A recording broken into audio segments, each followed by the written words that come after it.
আরসিবির এবার সফল আইপিএল ক্যাম্পেনে অস্ট্রেলিয়ার অন্যতম জোড়ে পেস বোলার জশ হ্যাজেলউডের অনেক গুরুত্বপূর্ণ আর কার্যকরী ভূমিকা ছিল। তিনি এই টুর্নামেন্টের সর্বমোট 22 উইকেট শিকার করে থার্ড হাইয়েস্ট উইকেট টেকার হয়েছেন। তার বোলিং অ্যাভারেজ আর ইকোনমি ছিল টুর্নামেন্টের সেকেন্ড বেস্ট। তার উপরে ছিলেন শুধুই জসপ্রীত বুমরা। আরসিবি ম্যানেজমেন্ট ওই মেগা অকশন থেকে হেজেলউডের পিছনে 12.5 কোটি ইন্ডিয়ান রুপি খরচ করে যে কোনোরকম ভুল করেনি, সেটা ওভার দ্য সিজন হেজেলউড তার ব্রিলিয়ান্ট বোলিং পারফরমেন্সের মাধ্যমে বারবার কিন্তু প্রমাণ করেছেন। আর যে কারণে হেজেলউড কিন্তু খেয়াল করে দেখবেন, মানে এই সিজনে তিনি যেভাবে সাফল্য পেয়েছেন, তিনি তার মানে নিজের যে স্ট্রেংথ বা তার যে ন্যাচারাল যে ভ্যারিয়েশনের জায়গা সেটাকে খুব ভালো মতো ইউজ করতে পেরেছেন। আর ওই জায়গায় তিনি হার্ড লেংথ বা ওই গুড লেংথ বা ব্যাক অফ দ্য লেংথ এই পার্টিকুলার জোনটাকে খুব ভালো মতো ইউজ করেছেন, যেটা তিনি ওভার দ্য ইয়ার্স সব ফরম্যাটের ক্রিকেটেই করে আসছেন, যে কারণে তিনি 3 ফরম্যাটেই একজন সফল বোলারই বলা চলে। এই মানে টুর্নামেন্টে মানে এইবারের আইপিএলও সেটার মানে ব্যবহার করতে তার কোনো রকম ভুল হয়নি, যে কারণে মডার্ন ডে টি20 ক্রিকেটে পেস বোলাররা ব্যাটারদের কাছে এত ঝুড়ি ঝুড়ি পিটুনি খায়, সেখানেও কিন্তু হেজেলউডকে সামলাতে গিয়ে ব্যাটাররা যথেষ্ট খাবি খেয়েছে। মানে তিনি যথেষ্টই টাফ টাইম দিয়েছেন ব্যাটারদের এই গোটা সিজন জুড়ে, সেটা তার এই বোলিং পরিসংখ্যানই বলে দিচ্ছে। তো ওই জায়গায় তিনি ওই যে বললাম ওই হার্ড লেংথ জোনটাকে খুব ভালো মতো ইউজ করতে জানেন। ওই পার্টিকুলার জোনে যে ব্যাটাররা আর কি খেলতে একেবারেই স্বচ্ছন্দ বোধ করেন না, এই জায়গায় আমার ওই শ্রেয়াস আয়ারের নামটা প্রথমেই তুলে আনতে হবে। শ্রেয়াস আয়ারের দুর্বলতার জায়গায় হচ্ছে এই হার্ড লেংথ বা গুড লেংথ জোনটা, যে কারণে মাত্র 22 বলের মধ্যে শ্রেয়াস আয়ারকে ওভারঅল টি20 ক্রিকেটে 4বার আউট করেছেন এই হেজেলউড। তার মধ্যে এই আইপিএলেই 2বার তার উইকেট শিকার করেছেন। তো ওই কারণেই বলছি হেজেলউডের এই পার্টিকুলার বোলিং বৈশিষ্ট্যের জন্যই তিনি কিন্তু বাকি বোলারদের থেকে অনেকটাই সফল। এই জায়গায় আমি বলবো তিনি একদম ওপেনিং ম্যাচে কেকেআরের এগেনস্টে প্রথম ওভারে বল করতে এসে ডিককের কাছে একটা বাউন্ডারি খেয়ে গেছিলেন, কিন্তু তারপর দুর্ধর্ষ কামব্যাকের মাধ্যমে ওই হার্ড লেংথ জোনেই ডিককে একটা ব্যাক অফ দ্য লেংথের বল করে তিনি ওই জায়গায় মানে একটা চান্স ক্রিয়েট করে দিয়েছিলেন। কিন্তু মানে টপ এজ হলেও ওই সুয়াস শর্মা তার ওই ক্যাচটা গ্র্যাব করতে পারেনি।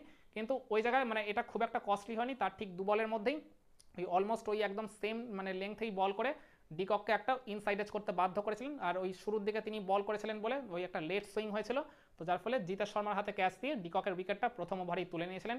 তারপর আরও একটা উইকেট তিনি জেনারেট করেছিলেন। তো এই জায়গায় 4 ওভারে তিনি মাত্র 22 রান খরচ করেছিলেন, তার বোলিং ইকোনমি ছিল আন্ডার 6। মানে প্রথম মানে ম্যাচ থেকেই তিনি যে মানে দারুণ পারফর্ম করছেন, মানে গোটা সিজন জুড়েই মানে তার এই দারুণ ফর্ম যে অব্যাহত থাকবে সেটা কিন্তু একদম ওপেনিং ম্যাচেই তিনি বুঝিয়ে দিয়েছিলেন। আর এরপর আমার মনে আছে ওই রাজস্থান রয়্যালসের এগেনস্টে একটা ম্যাচে তিনি শুরুর 2 ওভারে একটু মার খেয়ে গেছিলেন, কিন্তু পাওয়ার প্লের একদম লাস্ট ওভারে যেখানে জয়সওয়াল তাকে পিটিয়ে অলরেডি 16 বা 17 রান তুলে ফেলেছিল, ওই জায়গায় জয়সওয়ালের উইকেটটা তিনি জেনারেট করে দিয়েছিলেন ওই হার্ড লেংথে বল করেই। জয়সওয়াল ওই একইভাবে পুল করতে গিয়ে টপ এজের শিকার হয়ে ক্যাচ হয়ে গেছিলেন। আর এরপর ওই পার্টিকুলার ম্যাচে আরসিবি প্রায় ম্যাচটা হেরেই যাচ্ছিল 200-র উপর রান তুলে।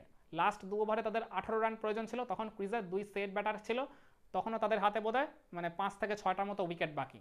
কিন্তু ওই জায়গায় 19 নম্বর ওভারে হেজেলউড বল করতে এসে মাত্র 1 রান খরচ করে পরপর 2 বলে 2 উইকেট তুলে নিয়েছিলেন, তার মধ্যে সেট হয়ে যাওয়া ধ্রুব জুরেলের উইকেটটাও ছিল।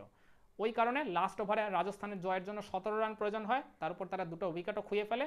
নিশ্চিত জিতে যাওয়া ম্যাচটা রাজস্থান ওইখানে আরসিবির কাছে হেরে যায়, মানে বলতে গেলে প্রায় একার দক্ষতাতেই হেজেলউড জিতিয়ে দিয়েছিল।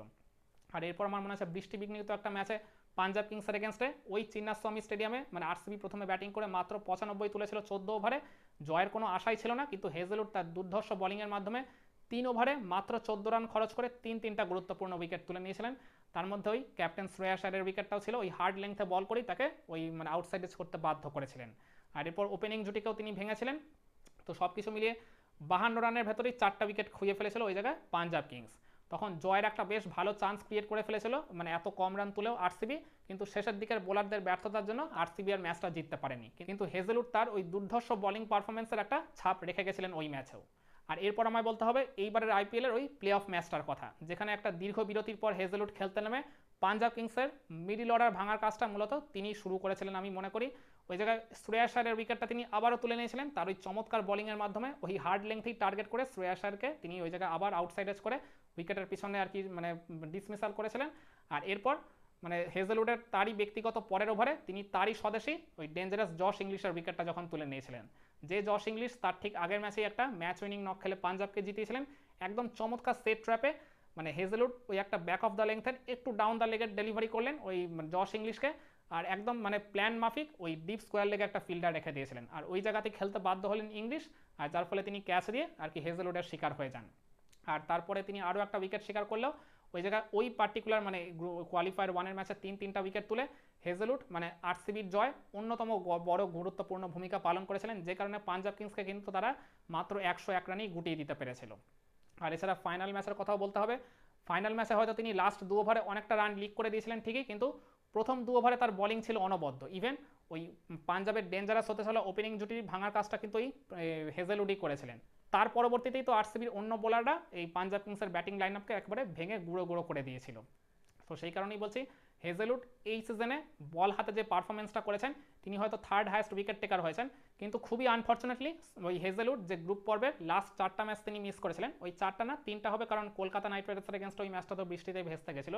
ওই 3 ম্যাচ যদি তিনি খেলার সুযোগ পেতেন তাহলে ডেফিনেটলি তিনি 22 উইকেট নিয়ে তো শেষ করেছেন, এটা মানে অনায়াসে 27 বা 28 উইকেটে তিনি শেষ করলেও করতে পারতেন এই মরশুমটা। তাহলে তার মাথাতেই কিন্তু ওই বেগুনি টুপি বা পার্পেল ক্যাপটা উঠতো হাইয়েস্ট উইকেট টেকার হিসেবে, আর যেটা তিনি ডিজার্ভ করতেন বলেই আমি মনে করি।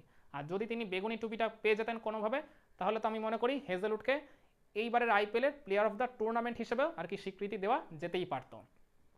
একমত হবেন আমার এই পয়েন্টগুলোর সাথে? আর কেমন লেগেছে এইবারের ওভারঅল আইপিএল সিজনে হেজেলউডের বোলিং পারফরমেন্স? কমেন্ট করে আপনার মতামতটা জানাতে পারেন।